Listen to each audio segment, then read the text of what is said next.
We're back in the VDH virtual event space, and we're starting off on the right foot because we're talking about terrible to terrific landscape photos. So a huge number of our audience loves those landscape photos, and we're going to be talking about tips and tricks and whatever you can do with your settings, your gear to make them better. And for that, we have the wonderful Robin Laurenson on. Huge thank you to Robin for joining us today, and also to our sponsor for today's event, Nisi. So Robin, what's going on? You visiting us from Canada, right? Yes, yes. I am joining from Alberta, and I'm very excited to be doing this webinar. I have, I think a lot of it is going to be like inspirational. So a lot of people, when they see great photos out there, they think, oh, I'll never get to that level. But I'm going to share with you the humble beginnings of some many talented photographers, and I will be sharing with you tips on how to elevate your photos and make them better. Awesome. Well, we're here for it. Like I said, we always love talking landscapes, and especially when you're mixing gear in, because that's the number one question that people have is what gear did you use, settings, and all of that. So I'm sure that will be asking the questions, but for now, it's up to you. They don't want to hear me talk. They want to hear you. So take it away. All right, so I'm going to go ahead and share my screen. From terrible to terrific, 7 secrets to drastically improve your photos is what I will be sharing today. So the overview of this presentation is I will be showing you some examples of some pretty bad photos and the same photographers, how they've elevated their landscape photography. I will be sharing with you the landscape gear. So I'll be going into detail as to what are the essential items that you need so that you can take great photos. Then I will give you 7 landscape tips in terms of composition, how to take long exposures, and camera settings. And finally, I will end it with Instagram strategies. Many people do use Instagram to build their business. So I will be sharing with you some of my favorite tips for you to grow your audience. And then at the very end, we will be taking some questions and answers. So one of my favorite photographers is Eric MCR on Instagram. And this was a car photo that he took at the very beginning of his career. And this is a photo now for Lexus. He's actually a photographer for Lexus and does many campaigns. And as you can see, his first photo, the car was dirty, the light is harsh, the editing is terrible. And then the second one, he just elevated his photography. His advice is find someone you trust who got more experience and glean as much information from them as possible. Give them permission to basically criticize your work and give you feedback. Okay, then we have Alftown, who is also amazing. You can see here he was probably using a filter that wasn't that good because there's a terrible color cast in the sky, in the rocks. The water looks even dirty. He's got spots on his sky, so he didn't even clean his sensor. And versus his self-portrait now, right? So completely different photographer, but this is how he started, and it only took him a couple of years to get to this new level. And then finally, we have KRL Photo. This was his tree shot when he started, and he's even got the power lines running at the top. There's no texture in the sky. I mean, honestly, there's nothing good about this photo. And now look at his tree shots now. He's even got that little subject for scale, the light rays. I mean, the guy is insanely talented, and he's also a poet. And his advice is the secret ingredient is passion. Allow that to drive your talent and push you through all the growing pains. And it's true because you might have the best gear. You might live in a great location next to a national park. But then if you don't have the motivation or the drive to wake up at 3 o'clock in the morning to go set up your photos, or the discipline or the passion, you're not going to get very far. And then me, this was my road shot when I started off, and I made the terrible mistake of which a lot of photographers that are starting off make, which is I pushed my clarity to 100, my saturation to 100. I brought up the shadows to 100%. Like you can even see that my sky looks really noisy and grainy. There's like no depth in the photo. It's just, the image itself is not that bad, but I completely ruined it with some terrible editing. Versus a street shot now, a road shot now, right? Like the light is softer, my editing is a little bit more natural. I used compression with my lens. And so I'm just here. These are some examples so that if you're starting off and you feel like your images are not that great, I will share with you some tips that will help you get from the before to the after a lot faster. So a little bit about me. I am a landscape photographer based out of Alberta, Canada. I started off photography just about 4 years ago when I was on maternity leave with my first baby. And I had a little kit lens, like a Nikon D3400. And through hard work and persistence, I started building partnerships with local tourism boards. And when I only had like 1,000 followers on Instagram, I landed my first gig with Tourism Calgary, which was a very big deal for me, which shows you that it's not always about the number of followers that you have, but it's also about the engagement and the quality of your work as well. Now we're going to jump right into essential gear. So these are the basic items that you will need in order to take really good photos. So first you need a DSLR or a mirrorless camera, simply because they have really good dynamic range and you are able to do things with a proper camera than you are with your cell phone.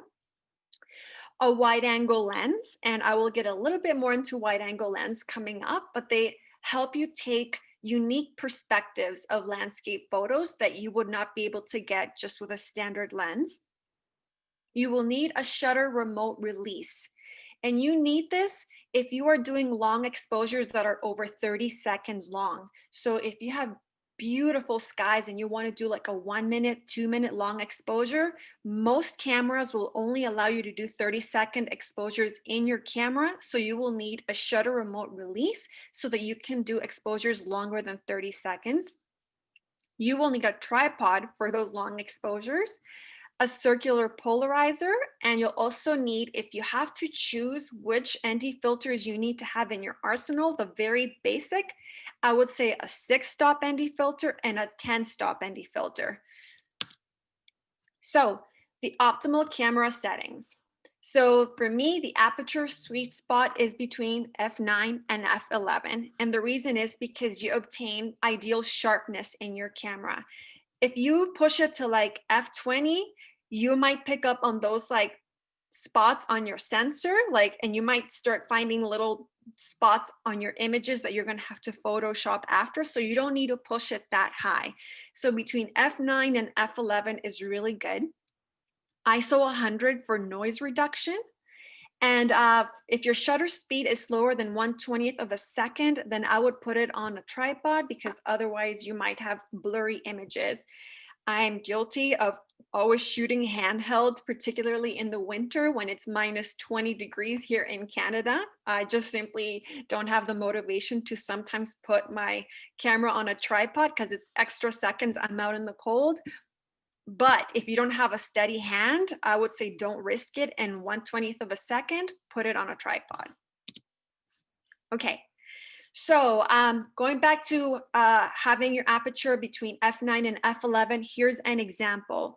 So here are two photos. One I took at f3.5 and one I took at f9. And you can see the tree at the very front is almost a little bit fuzzy on the f3.5 versus my f9, which is a lot sharper. And here I did a close-up so that you can see. Just look at the tree, and even the trees behind on the f3.5, they're just a little bit softer. They're not as sharp versus the f9 that I took on the second photo. That's why I do encourage you to always try and keep your aperture around around f9, f10, f11. Now, tip number 1 is to use quality polarizers and ND filters. A mistake you can make is also not buying good quality product. And what happens is if you buy like a cheap or lower end filter, it'll cast a terrible color in your photos that you might not be able to fix in post-process. So if you see something like 10 filters for $50, run, don't bother, don't waste your money, because it'll actually destroy your photos and you will not be able to fix it in post-process. So having said that, you're investing in good quality filters. my personal favorite are Nisi, of course. The polarizers will cut glare from the water and glass surfaces, allowing you to capture better reflections. So they also enhance the colors in the sky and, you know, in the forest or the trees. And I'll get more into polarizers coming up. ND filters, basically they block light so you can take long exposures, especially during the day. So for example, to get the silky waterfall, you will need ND filters to block light so that you can do long exposures. So for sunrise and sunset, I always use a 6-stop ND filter. That'll usually allow me to get a minute to a minute 30 seconds for long exposures. And then during the day, I use a 10-stop ND filter, and you can do anywhere from 30 seconds to a minute of a daytime long exposure with a 10-stop ND filter. So now I'm going to show you a video where I use a polarizer.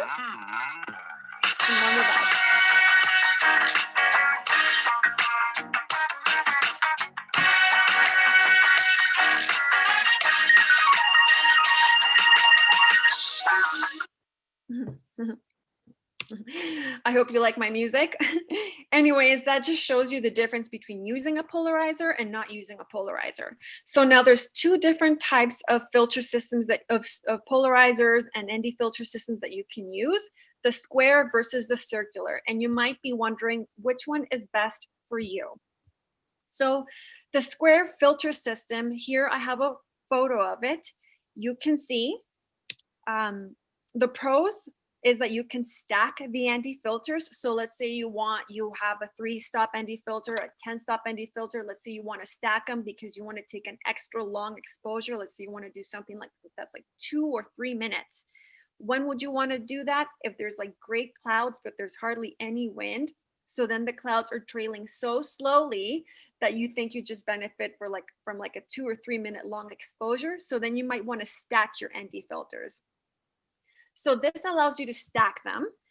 You can use it on many different lens sizes. So basically this system fits all. You just get like step down rings, you know, for the different lenses that you might have. And also one of the greatest benefits is that there's absolutely no vignetting. So when you're stacking your filters, there's no vignetting, which is like this dark circle that can appear on the outside of your photo. And then sometimes you just have to crop that out in Lightroom, and it could end up cropping some aspects of your photos that you do not want to lose. The cons are that they are obviously a little bit bulkier to carry around. It takes a little bit longer to set up, and they are more fragile. Now the circular system, I have a picture here. As you can see, I have like a circular polarizer attached to the front of the lens there in that camera. It is super, super simple to put. And that is basically the biggest pro is it's easier to set up. It takes up less space and it's more durable. But the cons are that you need different sizes for different lenses, and they can create a vignette when you're stacking them. So the vignette, again, is that dark circle that can form around your photos. So depending on what your needs are, I use the square system filter from Nisi, the V6 holder. I really like it. But I mean, if it's like minus 20 degrees outside and I happen to be out, I might just switch to the circular system because I just want to quickly put it on and not freeze to death while I'm out there. So tip number 1 would be to take long exposures. This is the best way to make your photo different than a traditional photo that you would see out there with somebody just taking it with their cell phones. So the long exposures, they add movements to photos. They create tension between moving elements and static elements. So for example, here we have the trees and the rocks as static elements, but then you have that silky waterfall that creates movement in the photo. So you use it to smooth out water, to create silky waterfalls. You can use it on clouds or even vehicle light trails. So here's a photo with a fast shutter speed. And this is at f9 1/15 of a second. And this is a long exposure, right? Then here you have one taken at 1/113 of a second versus a long exposure, which you can just see with the clouds. It almost created these leading lines to the mountains. It looks a lot better and more interesting. Then here you have a train that I caught at Morant's Curve here in Alberta, which was taking at 1/400 of a second to freeze the train in action. And here at the same location, I did a fast shutter, a long exposure with a 1-second exposure to capture movement of the train. So now I'm going to teach you how to take a long exposure in this video. Okay, so now I'm going to teach you how to take the perfect long exposure. It's going to be a quick and easy step-by-step guide where I'm going to show you all the steps that you need and the gear that you need in order to get the perfect long exposure. So first of all, we're going to scout a composition. So here I have decided to use these rocks as a foreground. And once you have decided on your composition, make sure that you set it up on a tripod.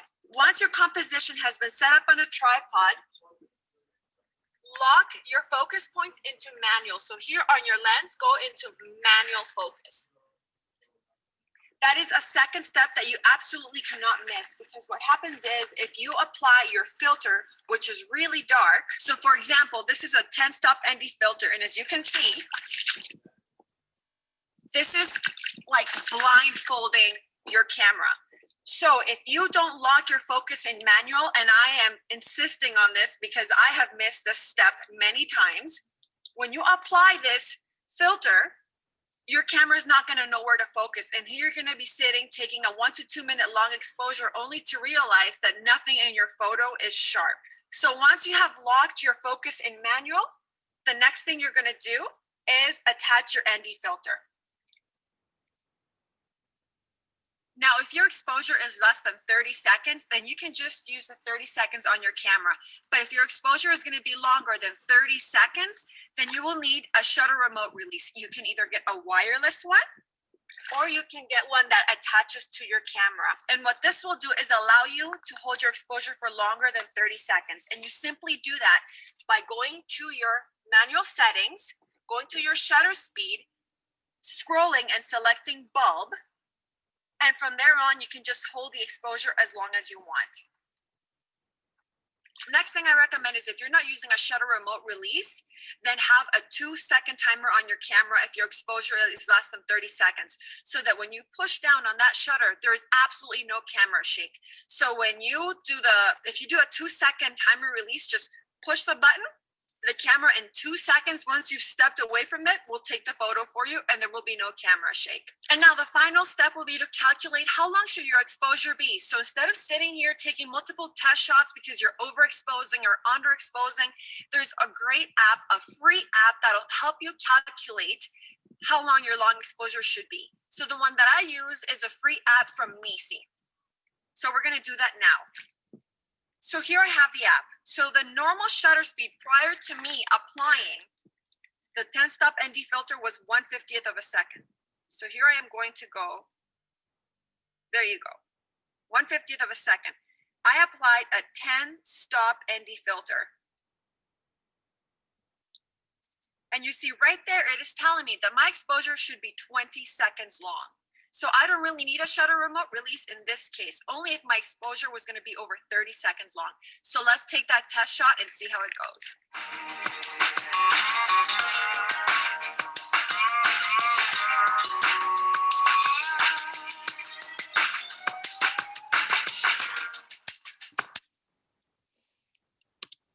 Okay, so to review, first you set up your composition on a tripod. Once it's set up on a tripod, you focus on your subject and change to manual focus to lock that focus. Do not miss this step, you guys. Then you can calculate your exposure using your free Nisi app based on the ND filter that you have. So if you have a 10-stop with you or a 6-stop with you, whatever, just you can use your free Nisi app to calculate how long your exposure should be so that you get it right on the first try. Attach your ND filter. And then if your exposure is under 30 seconds, you can just use a 2-second timer to avoid camera shake, because there could be some camera shake when you're pushing down on the shutter. And if your exposure is over 30 seconds long, then go to bulb mode and use your shutter remote release. Okay, so tip 2 is using a wide angle lens for your foreground. Now, using a foreground will create depth in a photo. So instead of just taking, for example, photos here of the mountains, I'm using a wide angle lens and I'm using that rock right there as my foreground so that it creates like something that's close to the viewer and something that's far away from the viewer. Make sure that the foreground is connected and relevant to the background. Use your wide angle lens for distortion. So you can just see that rock is actually not that big, but my wide angle lens made it look like it was this massive boulder in the water, which it actually isn't. It was maybe like 1 foot long.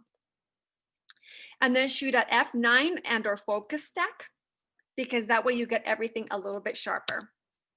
So here's the wide angle lens distortion superpower. Here's a photo of my husband. You can see his head looks very little, and you can see how big his finger looks coming closer to the lens. That's the power of the wide angle lens. It's the power of distortion, of making the things that are in the foreground appear much larger than they seem to be compared to what is in the background. So I would say when you're using a wide angle lens, always make sure that you have a good foreground. I wouldn't just use it to take photos of something in the distance. I would use a telephoto lens for that. So here's another example of how I use my wide angle lens for foreground. You can again see the rocks in the water. They appear to be almost as big as the actual mountain in the background. Here, I also have this photo that I used to get that log in the photo, and the log appears to be, again, even bigger than the mountain in the back. And then I used a wide angle lens on these icy shores here for that photo to make that icy shore appear more prominent than it actually was. Tip number 3 is use a subject for scale. This gives the viewer a real sense of how big the landscape really is. And it almost makes you want to be that person that's in there. So you can envision yourself at that location or driving through that location. And it doesn't always have to be a person. It can be people, it can be animals. And most importantly, always make sure that it has a pop of color so that it stands out and it doesn't blend with the scenery. So here I actually sat at this curve on this road and waited for the perfect car to drive by. And to my good fortune, these 3 cars drove by, like perfectly spaced out, with the middle one being red. And here I used myself there. I set up my tripod and I scrambled down to that rock, and I used myself as a subject for scale here at Moraine Lake. And then here, this little duck just happened to be swimming by. And so I used that little duck for a subject for scale. Tip number 4 is to slightly underexpose your images to capture details in the sky. One of the questions I get asked when I'm sharing my before and afters is, why are your photos so dark, right? And it's because when you have a good camera, you're able to pull information from the shadows, but you're not able to recover information from the highlights. And I will actually edit a photo. I'll show you a video where I edit a photo where I have an overexposed photo where you cannot recover any details in the highlights versus an underexposed photo. So see right here, pretty dark, but then once I brought up the shadows, I'm able to recover the green in the trees right there. And so it's good to have a camera with good dynamic range, but again, you can almost always recover things that are in the shadows, but you can never recover things that are in blown out highlights. And here's a video of me editing a photo that will show you how this works. So here you can see this was taken at Kananaskis, and look at the sky is pretty white. So the first thing you need to do to fix this is to bring down your highlights right here. So I brought down my highlights, right, as much as I can. That's the best I can do. Maybe I'll bring down my whites a little bit, but that's it. And you see how here on the top left corner, it's completely white, and here at the bottom it's completely white as well, which is very distracting from otherwise a really nice image. Even if I bring down my exposure, it just makes the whole image dark, but you see that whiteness right there? It's just terrible, and it is extremely distracting. It actually leads your eye away from the image. Now, I took the exact same composition at the same time of day, but what I did was just I underexposed my photo. So here is the example of an underexposed photo. Right? You might see and be like, oh my God, that is dark. But let me show you what the camera is capable of doing. So what I do again is I bring down my highlights. So see the level of details that I'm recovering in the sky. You don't have that big white blown out portion. I bring up my shadows, right? And then if I want, I bring up my exposure a little bit. And now you have a beautiful image. Look at the details that were recovered from the trees and the mountains. Absolutely no problem. But then you don't have that big white blown out sky. Like you have a nice, beautiful, detailed sky with proper color that is not going to be distracting to your viewer, and it's not going to lead your viewer outside of the image. And another thing I want to say is I didn't even take this this photo with like an expensive camera, like it's a crop sensor camera, mid-level. I used it with a Nikon D7500, but I just wanted to show you that you do not need like a super fancy, extremely expensive high-end camera to be able to recover that kind of information from the shadows. Okay. Tip number 5 is leading lines. So leading lines can serve to lead your eye to the subject, and it's not necessarily as straightforward as a road shot. You can use footsteps in the snow. You can use light trails, but whatever it is, make sure that the line leads you to your subject and not away from it. So for example, here I use light trails from traffic as leading lines to go to that mountain in the backdrop. This is what you do not want to do. So for example, that dock right there, it's leading the viewer out of the photo as opposed to the mountain on the left-hand side, which is the real subject in the photo. So this is an example of what not to do. So tip number 6, and this is an app that I love using to plan my photos, and it is called my Sunset app, and it is used for predicting colorful conditions. So for sunrise and sunsets. It's free for 3 locations. If you want to have more locations, then you have to pay for it. But let me show you how it works. So basically you put in your location. And so for example, here it says Monday, sunrise 8:28 a.m. It says 89%. So if you look down at the chart right here, from 75% to 100%, it is extremely vibrant, color lasting longer than 30 minutes. And so basically you look at those percentages and you can plan your outing. So for example, on that Friday where it says 5%, I wouldn't go because it says 0 to 25%, you have little to no color. Then you have your 25 to 50%, some color for some color possible for a short period of time. So if it's close by and you want to risk it, you can, but I would say if you're doing like a 2-hour drive, stay home and sleep. And then 50 to 75%, there's a fair amount of color. So I would say anywhere between 50 to 100%, you're most likely going to get like a juicy, colorful, fiery sunrise or sunset that would be worth going to. Tip number 7 is to move around and get as many perspectives as possible. This is something that I personally like to do. I go to many locations where I see a photographer set up with their tripod and they stand there taking the same shot for about 2 hours.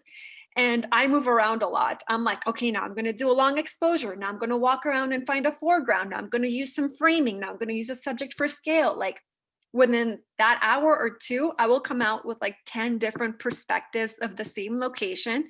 And then that also gives me a lot of content to post later. So for example, here are 3 photos that were taken the same morning. One is a long exposure, one I used some framing with some little ducks, and then one here, I just moved the camera to the right and there's that different mountain there and it was taken by my friend and there's that big rock right there.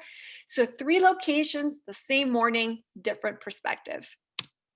And here's another one, again, the same morning. So one, I did a long exposure, then the other one, I used a subject for scale and I did a fast shutter speed. Same photo taken within 5 minutes of each other. Now I'm gonna share with you some Instagram tips, okay? So my first tip is to use hashtags, and I would recommend using a mix of local, national, and international hashtags. So look at what people in your area are using, big Instagrammers in your area. Let's say you're in California or New York or whatever that are successful. Look at what hashtags they're using and write them down. I wouldn't say to just use like Nat Geo all the time or Planet Daily, the ones that have millions and millions. Have a mix of everything, because a lot of times it's the local feature accounts that will reshare you that are more likely to pick up your work and then get you more noticed. So for example, here I have a screenshot of my post insights. So you can just see 106,000 accounts discovered me. 91% were not following me at all. And from the 91%, 72% were from hashtags. So my account got discovered. 81,817 people discovered that photo alone through the use of hashtags, right? So hashtags very powerful to get new followers. See, just that post alone got me 48 followers. Do stories. A lot of people are very uncomfortable about doing stories. Typically, when you're a photographer, you like being behind the camera, not in front of the camera, but stories are very powerful. Brands use 30% of their budget on stories. It's a way to showcase your personality, to show the behind the scenes of a photo, to make connections, and you can also use it as a marketing tool to promote. For example, if you have like a digital landscape course, or you're selling presets, or you're offering photo tours, it's a marketing tool that you can use to advertise your business. Use captions and subtitles when you're doing stories. So 90% of people that watch stories do it in silent mode because they're typically like at work or in a public setting. And so when you're using captions or subtitles, you're more likely to get people to either raise their volume and listen to your message. And you can also help people that maybe are hard of hearing, right? You reach that audience as well. Reels, every time Instagram puts out a new feature, they push it really hard. So start doing reels, whether it's a behind the scenes, or if you're on location, not only don't you take that photo, but take a video of it. I did a reel that was at Emerald Lake, which is a very famous location here. I posted it, not edited. It was like a little 10-second reel, and it got 300,000 views and like 25,000 likes. I was getting thousands of new followers like a day just based on that one reel alone. So anytime Instagram gets a new product out there, a new thing, embrace it and see how you can make it work for your business.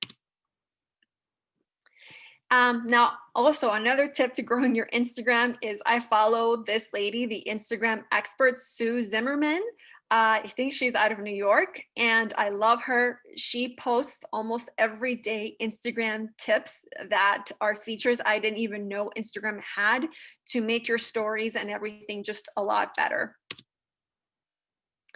Engage, don't be just reactive. Like if somebody leaves a nice comment, you reply. That's not enough. You have to go out of your way and engage with other people. So spend, let's say, 30 minutes a day going to accounts, leaving a thoughtful comment. Don't just say nice shot. Actually say something interesting about the photo, like, hey, I loved how you used that foreground. That sunrise was amazing.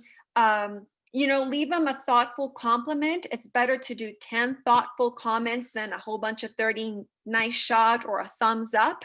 So go out of your way to engage and build those relationships. And finally, post only 4x5 vertical shots, and I'll show you why. So here I have my portrait account, and I'm showing like a regular small landscape photo versus a 4x5 shot on my Mother Pixels. Think of it this way, like a magazine ad. On the left, I'm using a half a page ad, which is not as effective as using a full page ad on the right-hand side, right? So my photo on the right, which is a 4x5 vertical crop, makes more of a statement. It takes up more real estate space, more eyeballs, and also a lot of feature accounts like your Planet Dailies or your, Earth Pics, they only will reshare photos if they're 4x5. So if you're posting in small landscape mode, most likely you will not get any shares, and you will not be able to grow your account as quickly as you want to. And so in the end, going back to the beginning of the presentation, you have to put in the work, you have to be patient, you have to be persistent. A lot of people give up because it's not easy, and this is where you need to be confident and you need to be prepared. And I hope that using all these like tips that I gave you will help you. In the end, you can have the best gear, you can have the best filters, you can live in a beautiful location, but if you don't have the persistence and the discipline to pursue this, if you don't put in the time, you're not going to succeed. So that is my final tip, is to just be optimistic, be creative, be disciplined, be passionate, and you will do amazing. So that's it. Robin, thank you so much. Ton of great tips there. You surprised me. I didn't know you were going to go into the whole IG reels and Yeah. engagement thing there. So we got a special bonus out of that. Yeah. We already have a question, and before we ask this question, I want to encourage everybody to get your questions in. If you're joining us on Zoom or watching on live stream or Facebook, that's what Robin's here for. And we also have Jim from Nisi. So if you have a technical question that goes beyond the bounds of what Robin's comfortable answering on the Nisi products, we do have a product specialist here. So Robin, our first question comes to us from Facebook, and it is Kara asking if you delete photos while you're on the shoot, or do you wait until you get back home? I wait until I get back home. And honestly, there's some photos that might not even look that great on your behind your camera, but then once you come home, you can do wonders in Lightroom and Photoshop. Like, honestly, I save all these photos and maybe I didn't have a great condition, like my sky was terrible, and a year down the road, I learned how to do sky replacements in Photoshop, and voila, I used the sky replacement on the photo and suddenly the photo is amazing. So give it a shot. I would say don't give up on the photo until you've opened it up, you've edited, and then you might surprise yourself with how good you can make a photo look in post-process. Yeah. Yeah, and Photoshop just released that new feature of the sky. They have now a sky replacement feature, which actually works pretty good. I tried it out. I don't do too much of that, but I tried it out just to see how well the I algorithm know, works. I don't Pretty like good. to either. I don't like to, but sometimes, desperate times. Exactly. Do you ever use the Photo Pills app to plan out? Do you get really into planning out the atmospheric portions, such as sunrises, moonrises, stuff like that? Do you really go deep into that, or do you focus more on just going out and living in the moment? No, I used to do that, and then I would get frustrated when I would show up somewhere and the conditions were not what I wanted. There's three apps that I use. One is windy.com, which is free. And that is if I want to go out and photograph reflections and I want to get those perfect mirror reflections, I check out the wind speeds that morning. I use Astrospheric, which is also a free app, and that basically tells me the cloud coverage. So if I'm getting 50-60% cloud coverage in the area, then I'm more likely to get a colorful sunrise or sunset. And then finally, I use the My Sunset app, which is also a free app, which just basically has a rating system and lets me know if it's going to be a colorful sunrise or a colorful sunset. And what they all have in common is that they're free. and I love free stuff. So that's why I use those free apps. Yeah. Now, we had a question that came in earlier while you were talking about locking the focus, but it led me to another question regarding your settings. Do you shoot in full manual? Do you shoot aperture priority, shutter priority? Does it depend on what you're shooting? Yeah, I mean, if I'm doing portraits or wildlife, I use aperture priority because when you're zooming in and out, it changes everything. But when I'm doing landscapes, I like to underexpose my photos a little bit simply because I hate losing details in the sky. I hate having white chunks in my sky. So I tend to shoot more manual. When I'm doing strictly landscapes, I'll shoot manual just because I want to be able to retain those. I want to underexpose and get those details better. Yeah. Okay. Now I'm gonna throw in a wild card question. Feel free to defer, but we did have a question come in on Facebook from Marcella, who's asking about as a professional using a 28mm f2.8 lens for green screen on video. Now I know this is like one of those things where it's very situational. Do you green screen at all? Do you have any input on that? Green screen. I mean, is that for video? Yeah, I he's don't do asking a in lot of regards to video. video. I would say, I think that's a Marcelo, good question for you, though. It's really, really, really situational. It depends on, I know, so Marcelo says it's 180 square foot place, 35 millimeter is not going to work. It's one of those things you just have to try out and see if it works for your needs. The wider you shoot, the larger the green screen you're going to need. So if you have a smaller green screen, you have to remember shooting wide on something like a 28. You're going to have to make sure that you have enough green screen to cover that. So it's tough to say either yes or no. It's one of those things you just have to try it out and see if it works for your needs. Now, Israel, who's joining us here on Zoom, asks, for landscape being his only thing, what do you recommend lens-wise? If he has a full frame camera, I would say the 14-24 wide angle lens is fantastic. If he has a crop sensor camera, a 10-20 millimeter wide on a crop sensor. Okay, I wide always angle ask lens about is that. always so good. I mean, I use it for like 90% of my landscape photos. How wide is too wide in your opinion? Do you think there's a certain, because I know there's like, you have these 12 to 24 millimeters out there, and are you really going to be using that 12 millimeter end very often I on a would full say frame? when it starts to distort the photo, like you get that fisheye thing, it's fine to use every once in a while for like if you want to do something creative, but I wouldn't use it all the time, especially when you think about like selling your photos, let's say on stock images or to tourism boards, what they're going to print on billboards, what they're going to use on their websites. They're not going to use images that are distorted. So if you want to like do something creative once in a while, but I wouldn't do all my photos with something that will drastically distort a photo. So no, I would say if it's something that you're going into fisheye territory and the edges are getting small and there's like wonkiness happening in your image, I wouldn't buy a lens like that. I trust anybody who uses the term wonky.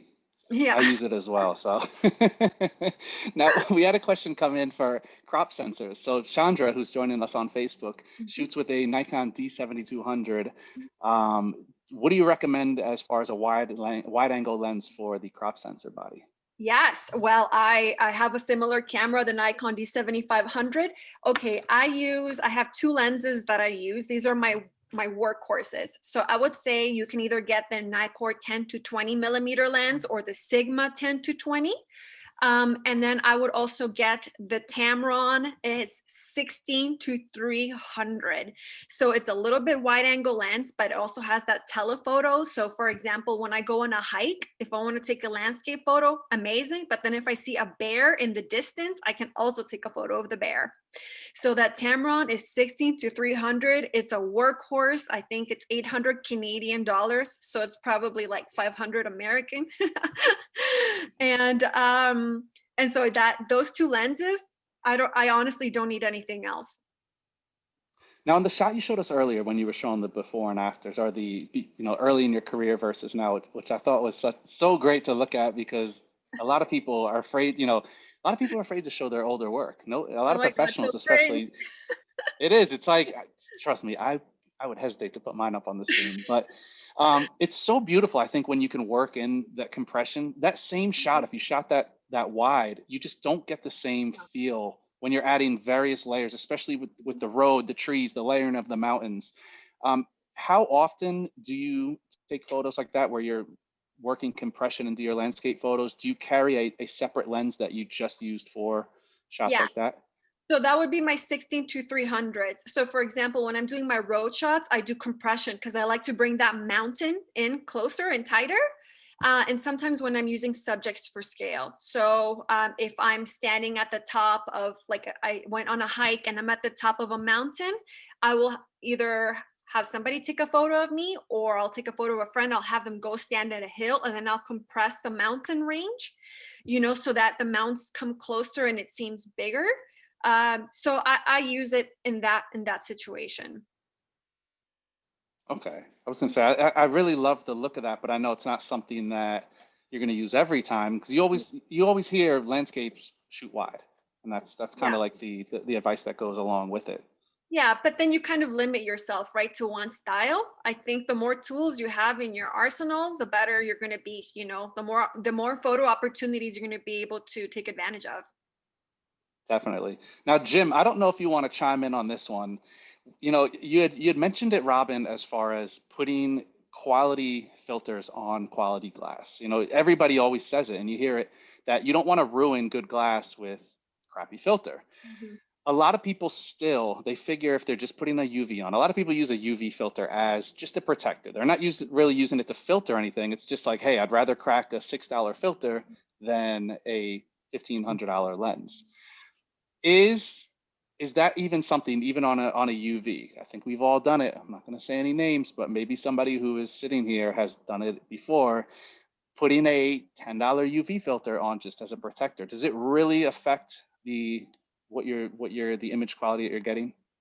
Well, yes, it can, because you want to, filters can be made from many, many different materials. And there are top selling best brand filters that are very, very inexpensive. And the way that they do this is that they just use a standard glass that's not of optical quality or near optical quality. And there are all of these grades of glass that you can buy. You will, and the price and the group of brands that are offering filters will tell the story. If you've got one brand that's got, say, a $10 filter, and then you have a variety of filters that range from $40 to $70, there's a reason why that one filter is $10. Mhm. The filters that are in the group that have the major brands, um, you know, we we at Nisi are very, very strict about only using optical glass in our filters. Optical glass is a glass that is used to make lens elements. It's the most expensive glass. It's usually comes from only Germany or Japan, um, where the finest lenses are made. And even though lenses are being constructed and manufactured in other countries, the best glass, the glass from the major camera companies and the major lens companies, all that raw glass typically comes from either Japan or from Germany. And that's that's the kind of glass that Nisi uses. Not saying we're the only ones that do, but if you see, for example, an 82 millimeter Nisi filter that costs $85, $90, and you see other filters that are in the same price range, and they've got a very good, recognizable brand name with them, they're probably going to be optical glass as well. And you can pretty much purchase any of those good brands and be assured that you're not degrading the quality of the image by putting that filter on your lens. Now, I've been doing this for a very long time, and there is a big argument about if you put any glass in front of a lens, you're diminishing the quality of the lens. And I'm going to say that I agree with that.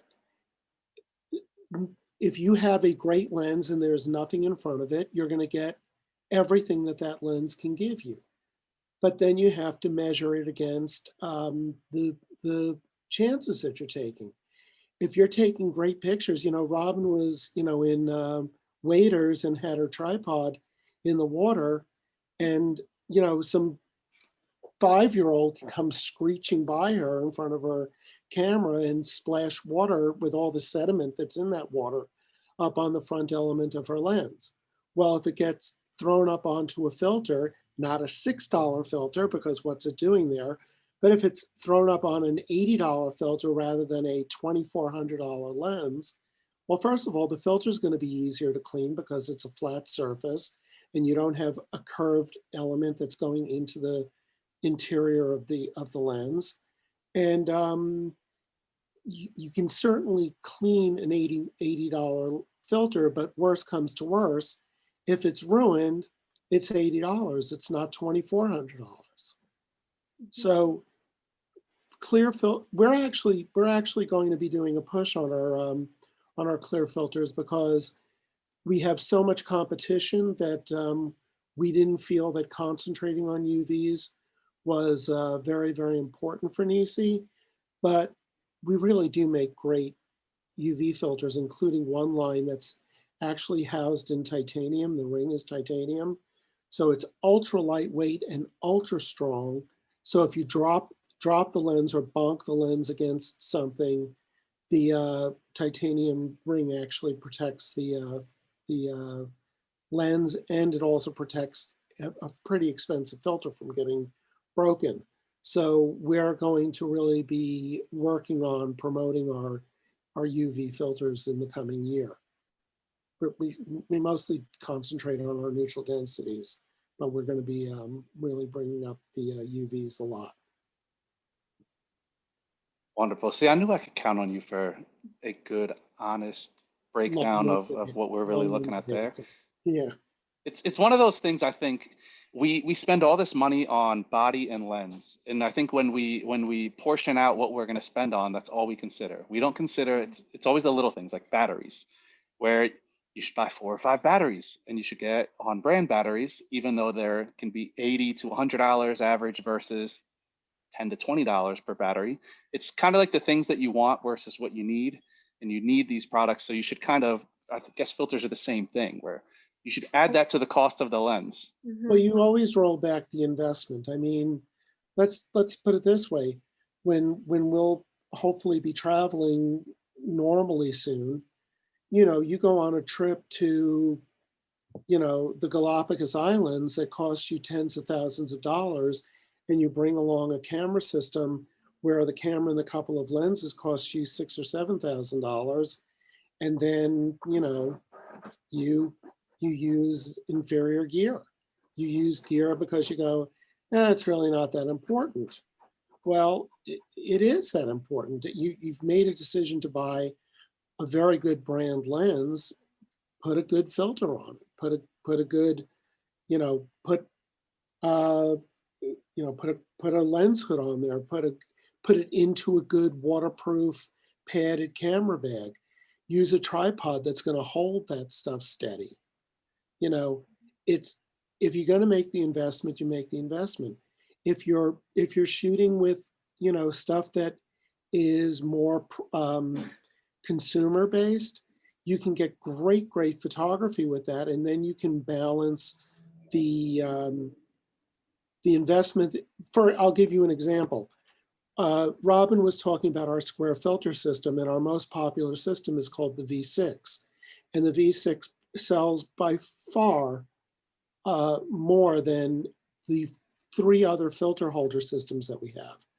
But if you use the V6, you're using it because it can go all the way up to an 82 millimeter diameter lens, which all of your high-end prosumer and pro lenses are 77 millimeter, 82 millimeter, 95 millimeter. But if you're using the really good glass from Sony and Panasonic and from Olympus and the Nikon stuff that's made for the D75 and the D5000 and 3000 series, really good lenses, and they max out at 67 millimeter as far as their diameter goes. We have the equally high quality filter system called the M75 that's almost half the price of the V6, and all the filters are about half the price of the V6. And you can buy that system and use that system. I had a customer who asked me today about a 10 to 20. You can use the M75 on the 10 to 20 because of the crop sensor. So you can still get very, very high quality if you understand the line well enough. And that's what B&H is there for. That's what we're there for, to support B&H on, because B&H actually has customer service representatives that will very seriously answer your question with the product knowledge they have. And if you don't have the product, if they don't have the answer, they will come back to you with the answer. People don't realize how much service B&H really offers the customer. Most people think just buy it online, but if you call their customer service department, these are really smart, sharp guys that really know their stuff. I will double down on that. I think it's the culture at B&H to not just have a mentality to push you to the most expensive product. It's the product that's right for you. If they know that you're an amateur or beginner, they may not recommend something that is 5 times the price just to get a sale. It's going to be what is right for what your needs are. And I think that's what the important thing is. It's not just trying to push a product, it's trying to get you the right product. Yeah, yeah. They and it really it's why you guys are so successful, because that is what you do. And there are you know, you can't go to an online retailer that just sells product and gets it to you in 2 days and expect to have an understanding. Their position is, you buy it, you get it, you don't like it, you send it back. You have any questions, call the manufacturer. If the manufacturer even has a phone number you can call. B&H has people you can talk to. Definitely. Now we had Elizabeth is asking for clarification on what compression is. Robin, did you want to jump in and talk a little bit about compression and how you use it? Yeah, so for example, when you have a lens, like for example, the 16-300 Tamron, what I do is, let's say I have a car that's coming down the mountain, I basically zoom in, right? So when you zoom in, let's say to like 100 or 150 or 200, you're bringing the mountain closer to you, right? So the mountain seems to be closer when you're zooming in than it actually is. So basically compression is fancy for zooming in. So when you zoom in, whatever subject is the farthest to you and you zoom it in closer, it basically compresses. It just brings whatever subject is far away closer to you, making it look like that mountain or that lake or whatever is closer to you than it actually is. It's just Yes, and zooming in. that's Fancy for zooming in, okay? Instead of saying zooming in, use compression and people will think you're legit. But can I it, actually expound on that a little bit? yes, definitely. Okay. Actually, you're absolutely right, Robin, except the one thing that you didn't include is that if you have something that's 100 feet away and something that's 1,000 feet away, if you use a telephoto lens, they will both be brought closer and appear to be closer together than they actually are. Yes. It's easier to actually think about it the opposite way, which isn't called decompression, it's called expansion, which is, for example, the picture you have of the rock in the water, and then the scene behind it, and the rock looks so big because the rock was close and it was a wide angle lens. So the rock was huge and it looked big against the tiny mountains in the background because the mountains were pushed away so far by the wide angle lens. A telephoto lens compresses by bringing elements that are, again, say 100 feet away, 500 feet away, and 10,000 feet away, and it sort of presses them all together so that and that's where the term compression comes from. Yeah, there you go. Listen to Jim. Well, no, that's a good way to look explain at the it. gray Honestly, hair. Look at the gray hair. I've been explain talking about this stuff for 40 years. So it's Well, no this is something that people can practice this at home. This is something where you can put 2 things at opposite ends of a table and shoot it with a wide angle lens versus a zoom lens, and you can really play with this and see why people use compression in certain shots and why you would go towards a wide angle. But it is one of those things that it's easier to understand in practicing it than it is to actually explain it. Once you start trying to explain it, it's tricky. I should do that in my next presentation. Let's do it. There we go. Let's book it now. And Elizabeth says, thank you from a fellow Canadian from Nova Scotia for that answer. One day I'll be allowed to visit your bubble. There you go. So our final question for today, Hayden joining us from Facebook. He apologizes, says he doesn't know if he missed this, but he wants to know how you feel about composites. Do you composite any images? When do you use them? Yeah, I think photography is an art. I think, creating images is an art. I think to each their own. One of my most favorite photographers that I follow, she does a bunch of composites and she talks about it on her Instagram. I'll type her name in here. It's Kat Simard. I don't know if it's with one M or two M's, but you'll find her. Practically all her images are composites. She will combine an image from Blue Hour and then she'll go to the same location the next day and there's Northern Lights and she'll combine both images. She talks about how it takes her 8 hours to compose an image because she'll go to a location at different times. There'll be different conditions and then she'll just combine all those different images into one. I've used them myself. Sometimes I'm taking a photo and at that time the conditions were not that great, but the composition was great. And then I go back an hour later and the light is perfect, but then there's like 100 people in the shot, 100 tourists. So then I try to blend both so that I can remove all the people out of the shot, right? And so I think do what works for you. I think I'm not going to sit here and be the moral person to say you're not allowed to do this and you're not allowed to do that. I own to doing sky replacements, in some of my images and not in all of them, but in some I do sky replacements. So I definitely have no moral high ground to criticize somebody else's art or how they or how they like to compose their images. If that makes them happy and they love the end result, more power to them. Amen to that. Yeah, Do what makes you happy. I mean, exactly. It's about being we're not happy, talking, enjoying the process. that's it. And we're not talking photojournalism where you have to maintain some Exactly. standard of truthfulness. When we're talking landscape, 9.9 times out of 10, we're talking in a more of a fine art Exactly. capacity. So yeah, do what makes you happy. Do what you like.